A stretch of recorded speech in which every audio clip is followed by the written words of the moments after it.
What's up, family? This is your man, not your boy, Go Black to Africa.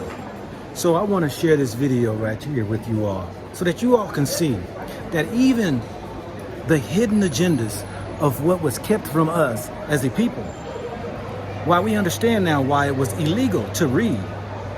You know, it was illegal for a slave to read. It was illegal for them to learn even how to interpret the Bible that was given. But most importantly, knowing how to read Hebrew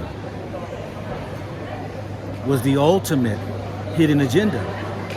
That's why when you read in the Torah from the Hebraic edition or the Talmud, you're going to find majority of us don't know how to read.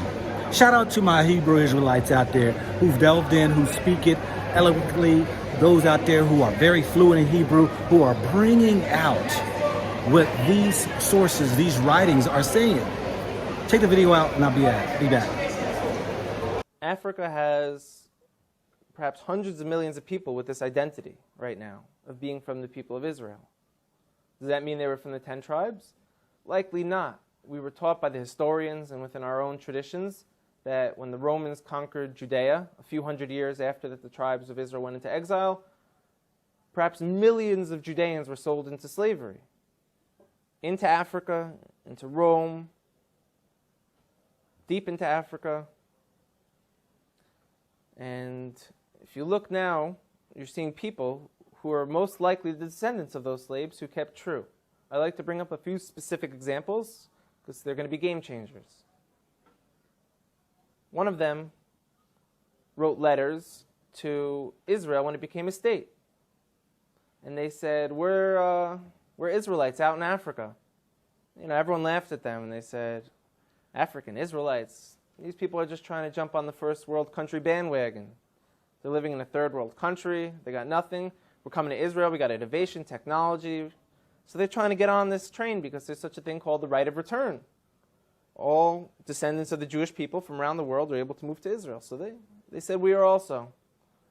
And everyone kind of laughed at them, like I said. And a few people took it serious and went out there and started studying them, learned about their culture. And a professor from Duke University went out there and did DNA testing on them. And he showed not only do they share Semitic genes from people who were in Yemen and back to the Middle East, these gentlemen, a large percent of them, have the Y chromosome to be Kohanim, to be priests. Now, if anyone who doesn't know, a priest is a specific family clan of the nation of Israel who come from Aaron, the brother of Moses, who was the first priest. And anyone descended from Aaron has the status title priest. And we found that these men in this village in South Africa called Lemba, L-E-M-B-A, carry this genetic marker to let us know that they share the same as from the Sephardic and the Ashkenaz and the population of the people in Israel today. They share the same exact DNA marker. That's mind-blowing. So everyone kind of got humbled a little bit who laughed at them and said, now what? Now what do we do about this? This could have tremendous implications. Another area in Africa you have something big happening is in Nigeria. You have the Igbo people, or Igbo, pronounced either way. There's 40 million of them, also Christians, like I spoke about before, how that could happen to the children of Israel very easily. But also a lot of them are now coming out and converting back or adopting the rules of the Torah without all the paganism that they've been practicing for hundreds of years. There's been books written about it from scholars in Nigeria, from scholars from the Jewish people. And where it gets interesting is, in America, there was a slave trade. And a lot of the slaves, a very high percentage of them, came from Western Nigerian ports. And in America today, you see a very large movement of African Americans who say that they're the real chosen people, that they're the children of Israel, they're the Judeans. You know, so what are they just trying to create an identity for themselves because they were slaves, or is there really something here? And the answer is, most likely there is something there. And most likely, maybe that they were the original Israelites, and maybe that the Jewish people today who are white, Caucasian people came in a little bit later on. We know that some of the greatest sages of the transmission of the Torah were converts from Rome. You have a man named Onkelos who wrote a commentary on the Torah, unprecedented, that we still learn today. He was a convert. Some of the largest pillars on the transmission today were Roman converts. So here we are, we're Caucasian Jewish people, and now you have people in Africa saying that they're the real people of Israel. It can't be ruled out at all. We know they were sold into slavery. We know now that they're fulfilling prophecies by saying, we're coming back. We want to rejoin the nation. Because I know people are waiting for this information, so I'm going to get this to them. This is right here about the text. So this is when it was composed, okay, during the time of 630 C and 1030 CE. Okay, this is the history this is how old it goes back. And this is what the Jewish people use today, all right? So now we're going to go to Pirkei Rabbi Eliezer. Rabbi Eliezer is one of their most revered rabbis in the Talmudic literature, okay?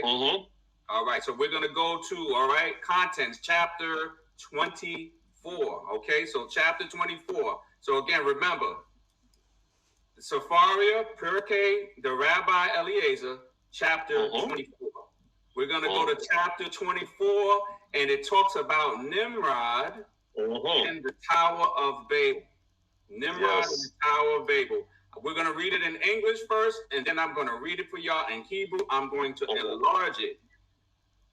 Okay, Brother Logic, can you start to read, please? Again, the Rabbi Eliezer, Pirkei, Rabbi Eliezer, paragraph or section 24, Nimrod in the Tower of Babel. Write this down, family. Write it down.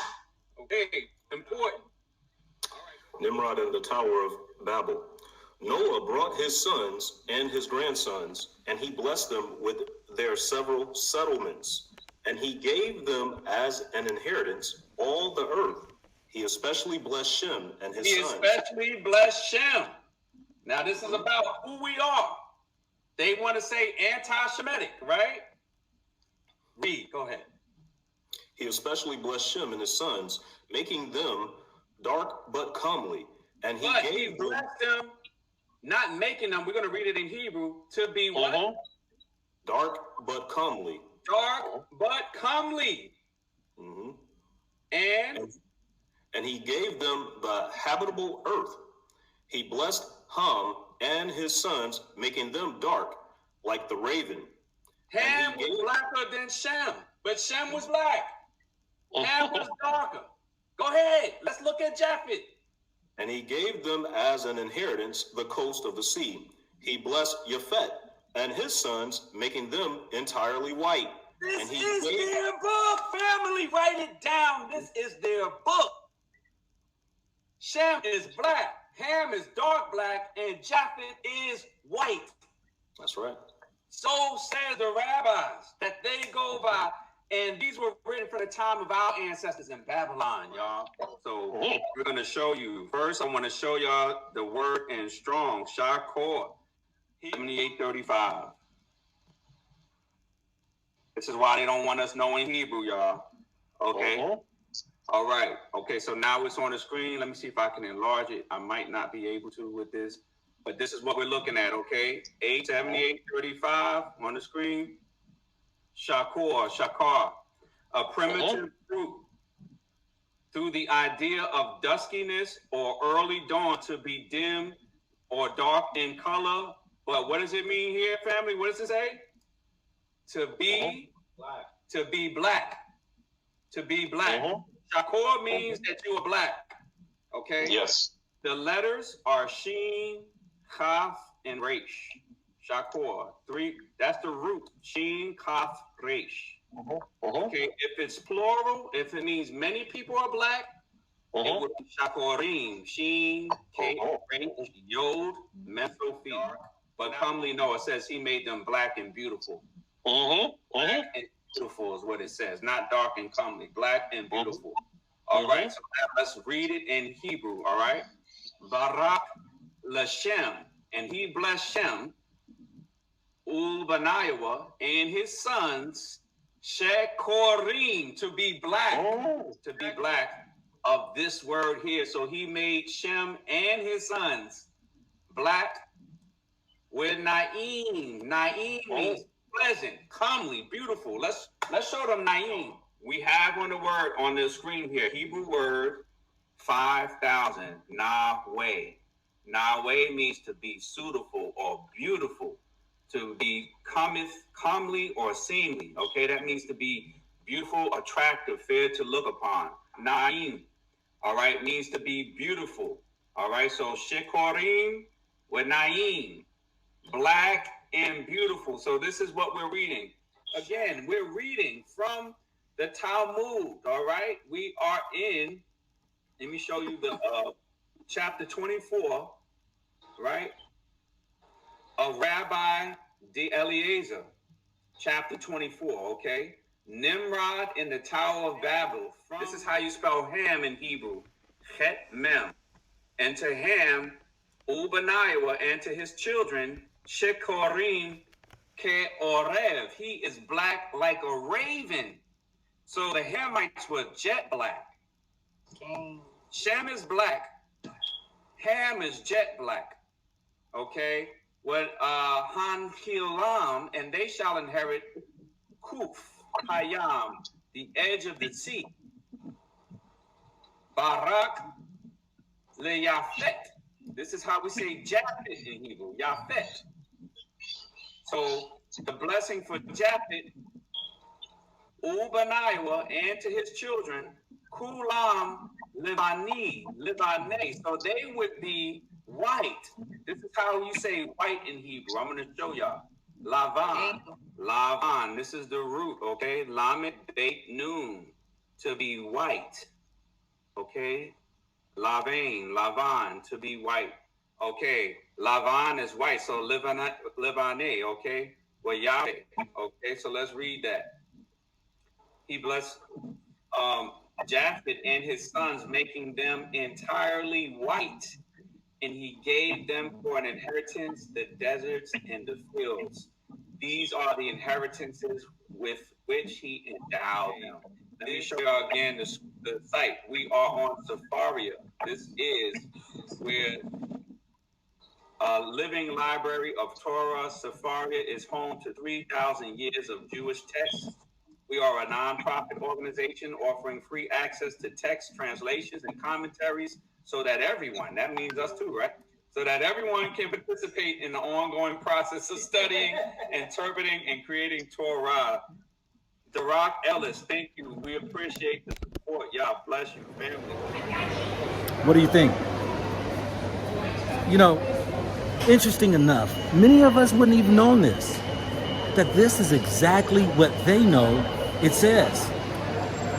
How is it that for 5, 6 to 1,000 years, when they decided to do the switch, you know, the bait and switch, to go ahead and slide in and remove you out the way and then say that you are this and yet they are this. Now, I'm not saying everybody out here had that intentions or the motives, but we do know that those who were the leaders back then wanted to put us aside, wanted to go ahead and change our name, change the identity, and then those reap the benefits from thereof, when we know that even today's society that over in Israel receives billions of dollars from the sympathies of their horrific Holocaust that happened to them from around the world.